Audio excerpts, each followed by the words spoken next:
Leave the house and don't take anything with you. Fine by me. Just stop making life miserable for Sophia and the others. What on earth are these people talking about? But something inside me snapped at that moment. All right, I'll leave then. Good riddance. That'll get rid of an annoyance. We can finally live happily just a family. With those snide comments from my sister-in-law Catherine and her husband Robert, I packed my bags and left. Why didn't you tell us? Now, the in-laws have finally caught on. But it's too late. Let them suffer. Serves them right. My name is Anna, a 32-year-old office worker. I married my husband Ken 3 years ago. I met Ken through work. He would often come to my workplace for business, and I was drawn to his hard-working attitude. During a casual night out with co-workers, I ran into Ken at a bar and we ended up drinking together. As the evening went on, we found ourselves sitting next to each other and engaged in various conversations. Turns out, we both attended the same high school. Ken is 2 years older than me. Apparently, he was a senior when I was a freshman, but we never met. Maybe we passed each other in the hallway. That's a funny thought. It's hard to imagine we walked the same high school hallways, meeting only later in life. Back then, I was likely immature, full of that teen energy and noise. Who knows? Maybe he saw me in the hallways and found me annoying. Thinking about it, I'm glad we met after we both matured a bit. That night out was the catalyst for Ken and me growing closer. He eventually asked me out to dinner and we started meeting up after work. One date led to another and we became a couple. Ken was kind, mature, and someone I could rely on. Gradually, I found myself falling for him.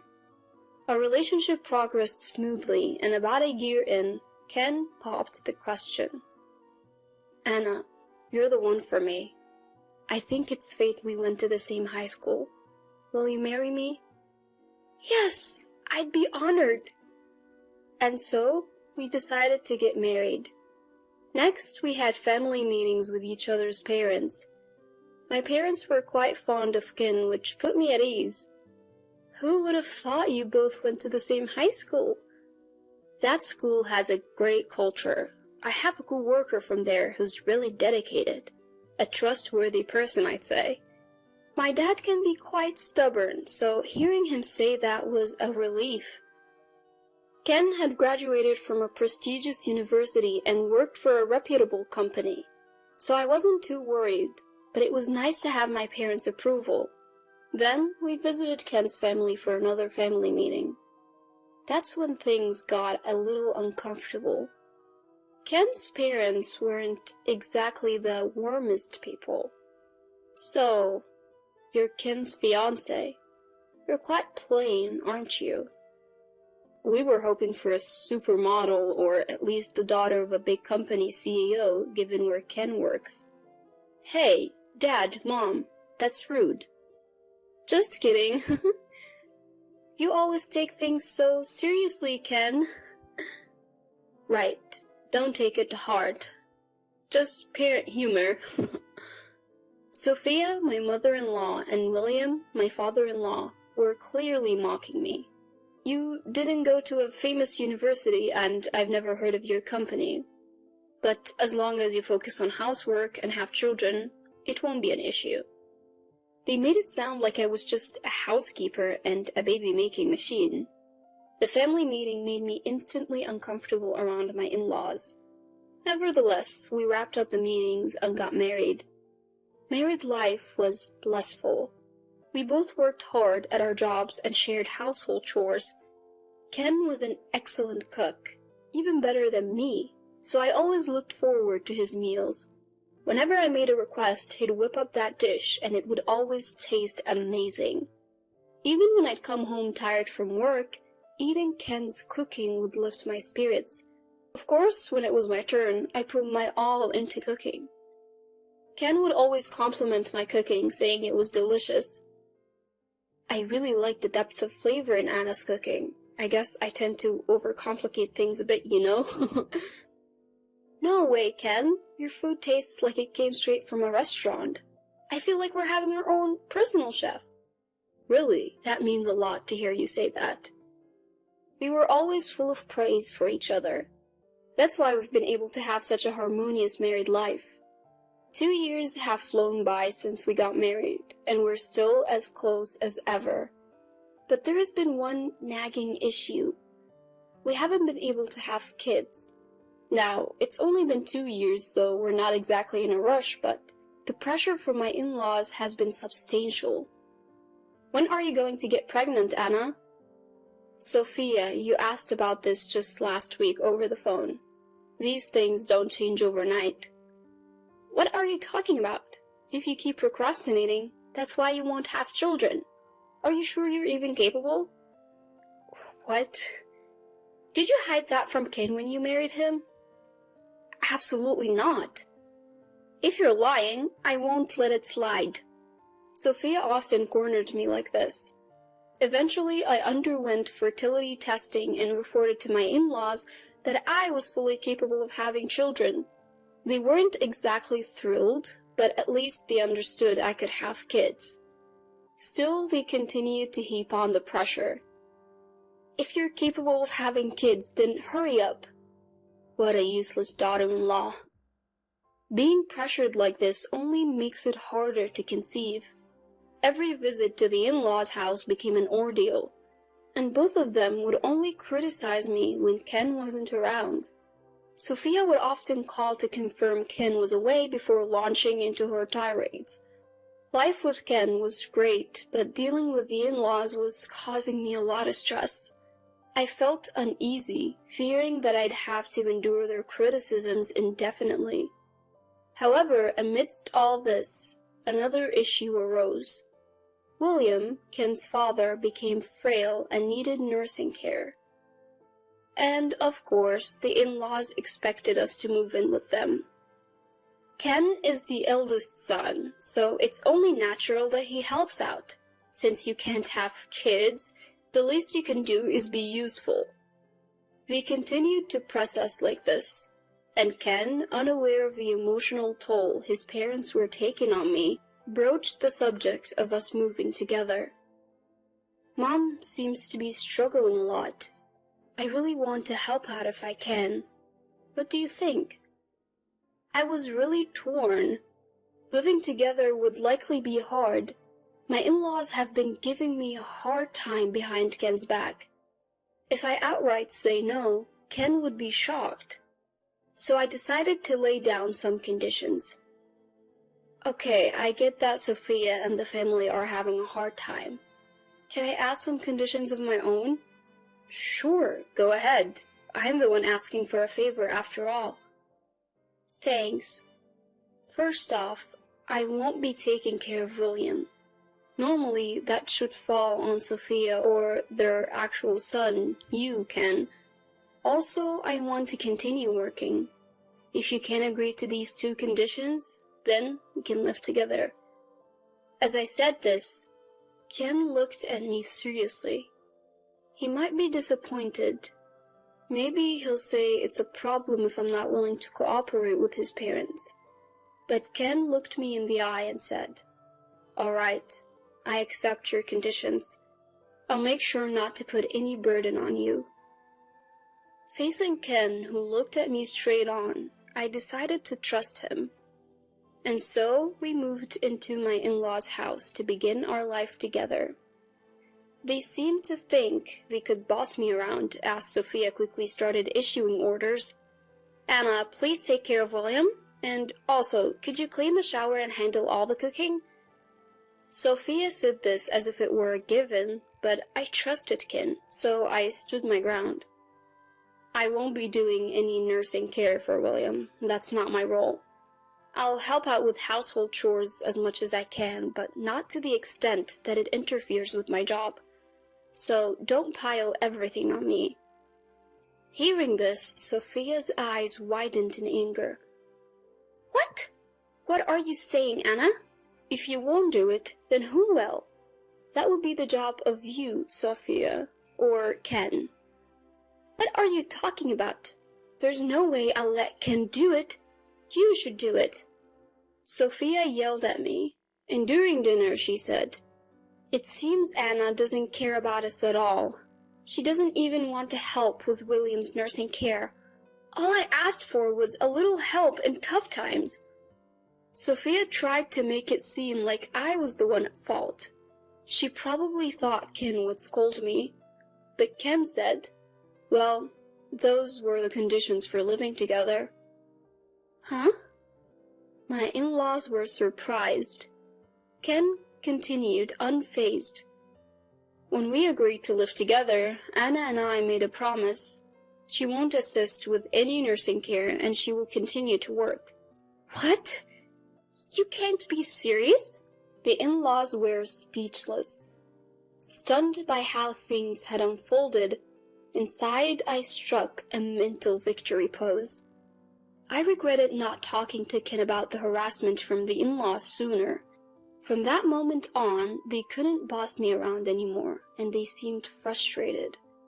For the most part, I lived peacefully without any unreasonable demands. Of course, I still helped with chores and contributed money to the household through Ken. I thought the in-laws would resent me if I gave the money directly. Then William's health started to decline and he needed to be hospitalized. The doctors said the treatment and hospital fees would be quite expensive.